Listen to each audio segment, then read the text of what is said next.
அஸ்ஸலாமு அலைக்கும் வரஹ்மத்துல்லாஹி வபரகாத்துஹு. ஈமான் கொண்டவர்களின் தன்மையை அல்லாஹ் குறிப்பிடுகின்றான்.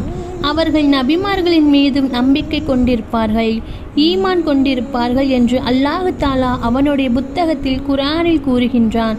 நபிமார்களை நம்பிக்கை கொள்கின்றோம் என்று சொல்லக்கூடிய நாம் இதுவரை நம்முடைய வாழ்க்கையில் நபிமார்கள் எத்தனை பேர், அவர்கள் எத்தனை பேர் நபியாக அனுப்பப்பட்டார்கள், எத்தனை பேர் ரசூலாக அனுப்பப்பட்டார்கள், அவர்களுடைய பெயர்கள் என்ன, அவர்கள் எந்த சமூகத்திற்காக அனுப்பப்பட்டார்கள், அவர்களின் தன்மைகளாக குர்ஆனில் அல்லாஹ் ஒவ்வொரு நபிக்கும் ஒவ்வொரு சமூகத்திற்கும் அனுப்பப்பட்ட நபியாக யாரை கூறுகின்றான்? இந்த விவரங்கள் எல்லாம் நமக்கு தெரியுமா?